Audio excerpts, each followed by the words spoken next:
Hey everybody out there, my name is Dragonix, and this is Fuego. $9.99 comes out on the Steam store today. It is an indie-style puzzle game slash competitive multiplayer game where you play as outlaws trying to get the gold from the banks. But before I begin, I want to make sure you guys know this key was obtained from the developer for the purposes of critical review. That won't affect my opinion in any way, but you guys should know that because of FTC guidelines, as well as the whole morals thing, you know?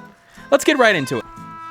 I'm going to start with the puzzle mode here, and in particular, I'm going to go into some of the mechanics that the game has, as well as what the puzzle mode does well and does poorly at this point. Now, the idea here is that you place your bandits on the field. Here I've got two wolves who are able to fire in two separate directions. Now, each wolf here is able to fire in a specific set of directions based on their arms, but you can rotate them as needed, as you see here. But you can't rotate one or the other. It's always going to be at the same angle as you see down below. Now, I'm trying to defeat all these banks here. Basically, I'm trying to break into all these banks, and I have to get all the money in order to complete the puzzle level. So you see here, I go into the shootout, and both of them fire. Take out 1, take out 2, 3, and 4. And there we go. All the money is collected, and I have completed the level in question. Alright, on to the next level. This time around, I'm given 3 guns at one time and 2 people to place. Now, what's good about the puzzle aspect of the game is that it doesn't necessarily show you the easiest solution at first. Here, I've got the 3 with 2 on one side and 1 on the other, and it seems like, okay, I'll fire it this way. This makes a lot of sense. But then I go grab the other guy, and I'm like, okay, well, let's see here. I know he's going to blow a bullet into the other one. I got to be careful, though, because, one, I can't hit that chicken. The chicken will take the bullet, and thus I have 6 banks here, 3 guns on each side. That's a little bit of a problem. So, obviously, I need to figure out exactly the best way of doing this. And in the puzzle aspect of the game, that works rather well. The puzzles are set up basically to really test your idea of sort of spatial awareness, as well as really using your resources wisely. One of the nice things about it is that it doesn't give a hint system per se, but at the start of the level, you'll get a little message, and that message is actually rather important, because if you think about it, it will actually help you a lot. And I like the little hint that it gave, but not necessarily sort of, throwing the solution in front of you at that point. Now, as you see here, I'm struggling. Like, okay, I'm obviously not seeing the solution here at this point. Now, I'm obviously fixated on the 2 and 1 here, and then trying to figure out, wait a minute, how do I do this other 3? And so I start moving characters around and start figuring it out. Now, you're probably wondering, well, wait a minute, how the hell do one person have 3 guns in their hand? Well, they actually did that rather well. So if you look at the character art, for example, for the 4-gunner, you've got a tortoise and I believe a hare in this. In this case, you have a raccoon and it looks like maybe a snake? I'm not exactly sure. So I try it out here. 1, 2, 3. So here we go. 1, 2, 3, 4, 5, and 6. There we go. All of them are defeated. No problems whatsoever. Was able to keep everyone alive, which is always a good thing. But on to the next level.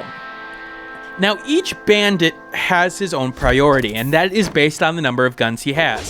So, for example, if you have 1 gun, like the bear, you're going to go first. And so that does make a difference at times. So when you get combinations on things, like, for example, the chickens here, well, obviously it's going to be a problem because bullet's going to hit a chicken. So obviously that's going to be a major problem for me to be able to hit that bank. Unless if I put the 2 here first to open up a hole for, yes, you guessed it, my 2 bandit. And so we see it in action here as I get it lined up just right. And the bear and the bird fire. Come on, guys. There you go.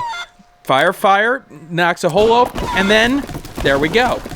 So there is some puzzle solving in that aspect. Now, it is simplistic, but as you go along, it gets a little bit more difficult, as you're going to see here in a second.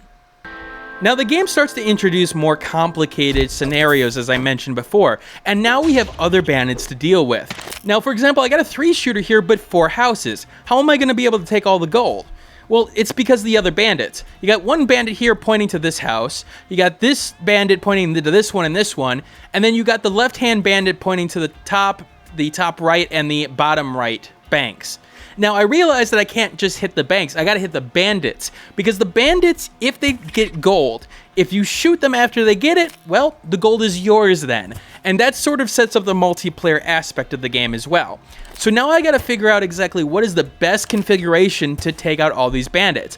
And it, again, isn't obvious. The way the spacing and the level design in question works out, it's obviously not necessarily easy to decide, wait, this bandit goes where exactly?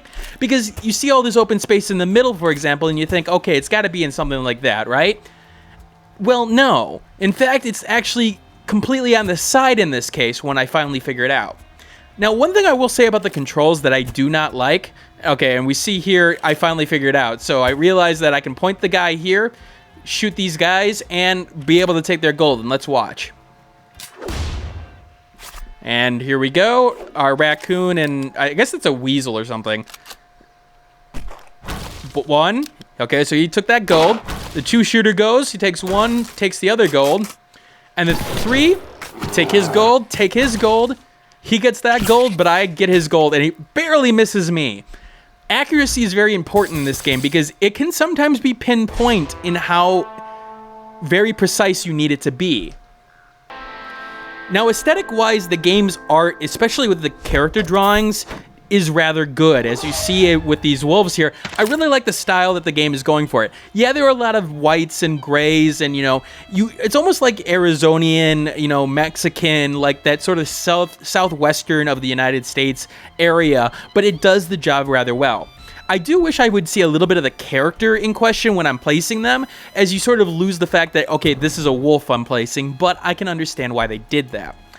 Now, in terms of controls, this is played with the keyboard. There is no controller support from what I see. It does sort of lend itself to the mouse rather well, and I think a controller would be problematic, especially in multiplayer, as I'll get into later on. But, it would be a little bit nice to be able to see that option. One thing I will note, though, is that when rotating your character in question, when you want to rotate, in full screen mode, if you go outside of the screen bounds, you stop rotating, and that gets really annoying, especially on the edge, to really want to see exactly what's going on. As you pull out your mouse when rotating, you'll see how your character is firing, which is rather important in those sort of accurate sections of the game. Now, you're seeing here, I'm trying to figure out exactly how to deal with both these bandits. You got the 4 bandits on the side. I know I have to kill one of them, but I also know that I don't really have the sort of arsenal to be able to deal with both. And so I'm hoping here that he just doesn't hit me. And let's find out if the turtle squad hits me here. 1, 2, 1, 1, and no. So they missed. Good enough. All right, we're going to do one more puzzle, and then I'm going to move on at this point. When the game's puzzles shine, it's when it's not very obvious the puzzle solution is. Think first, shoot later. That's telling you that maybe you should take a little bit of thought of where the bullet is traveling. And in this case, you're going to see exactly what that means. I'm not going to spoil it for you, and you'll see the solution anyway. One thing I will say is that there's only 60 puzzles here, and that's actually sort of disappointing to me, because I think the puzzle aspect works better than the multiplayer aspect in the long run. I feel like I'm really being challenged here. The multiplayer aspect, as I'll get to, does still have good elements to it, but I feel like it pales compared to the puzzle aspect of the game, where it really makes you think at this point. Even though you're playing sort of a chess match against another opponent in question, here I feel like you're playing a chess match against yourself. Now, as you see here, what's going to happen is that the people in question are all going to timely take their bullets, and so, okay, he takes that guy's, he takes that guy's, he takes that guy, he takes that guy, and of course, I'm going to reap the benefits of everything else. All right, let's look at the multiplayer aspect of the game. Did not play online with anybody, but I played with the AI in question. I think the developers offered to play online. I'm trying to do so many things at this point, I didn't get around to it. But in terms of the AI in question, it'll show you some mechanics of the game. Now, you get 4 pieces to place, and these are procedurally generated levels. Now, they're pretty random in question. There will be banks. There will be things that you'll reflect off of at times, but in terms of variety there, it's not necessarily the greatest in question. Now, what's interesting here is the fact that you both have the move at the same time. What do I mean by that? So you both place the piece at the same time. So even though it looks like I'm going 1-2, 1-2, no, it's turn 1, we both place them at the same time. In fact, if we both place them in the same spot, they'll kill each other immediately. They'll be like, oh, well, shit, and then blow up at the same time. Now, the question here is that how do you play out this chess match? Like, for example, here, I use my 1 shot to get an advantage on this 3-shot guy that I think was going to take, you know, a good chunk of the banks here. So you got to really figure out, okay, hold on a second. I got this 4 guy. Do I protect him by, you know, place him in closer to the house, or do I put him far away, maybe protecting him in that way? What interestingly develops here is the risk and reward mechanics, which are surprising here. You don't necessarily see it at the first glance, but as you get closer to houses, for example, the closer you get to a house, the more likely you're going to take that house. The reason being is that everyone fires at the same rate. The closer you are, the first your bullet's going to hit that house, but then you have to realize that. And so your opponent may get, you know, sort of cue on that and take that guy to take out last, so they get all the rewards from that dude.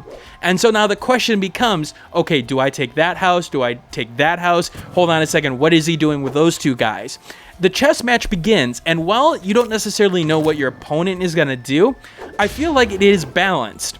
Now, unfortunately, the one thing I will say is that the matches play very quickly, but they always play out, I don't want to say relatively the same, but there's not enough variety in terms of the sort of mechanics. I like, for example, the reflect mechanic. You can have a church bell that's in the arena, which you can reflect off of. Okay, that was cool. I want to see a little bit more like that. Maybe, you know, a little bit more like elements that, like, you know, maybe something that splits the bullet into 2 or something, or, you know, gives you an extra bandit to place after the match is ended. Something like that. I think that in the long run, that will help the game over time. I do like the fast pace of the game, though. I think that some puzzle games, in terms of multiplayer aspects, fail to realize that, you know, keeping your opponents, you know, quick in terms of, you know, quick thinking really goes to what exactly the game needs. As you see here, I do pretty well in terms of being able to kill bandits in question, get 2 bandits dead on their side, but I get the gold in question, so hey, good enough.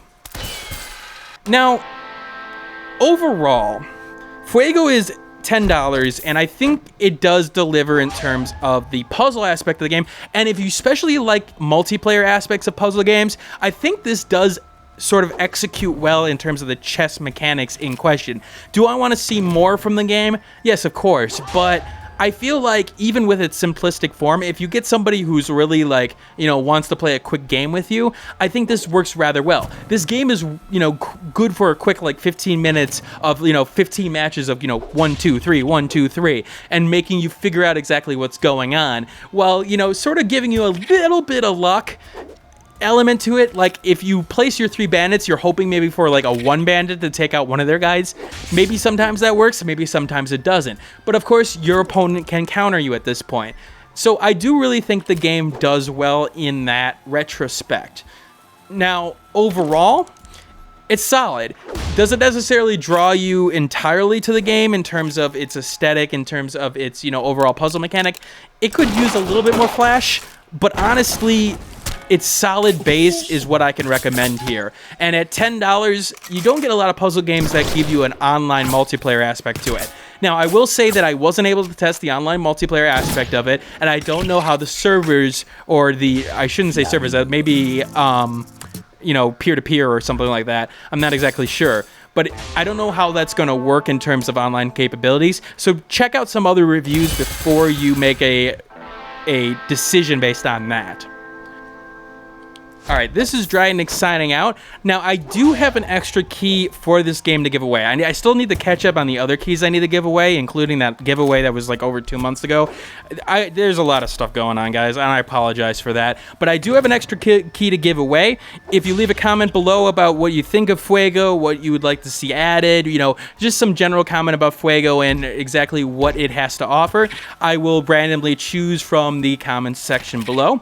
In addition, I always take feedback, so if you see anything that you want to see different on the videos, I would appreciate it if you leave it in the comments below.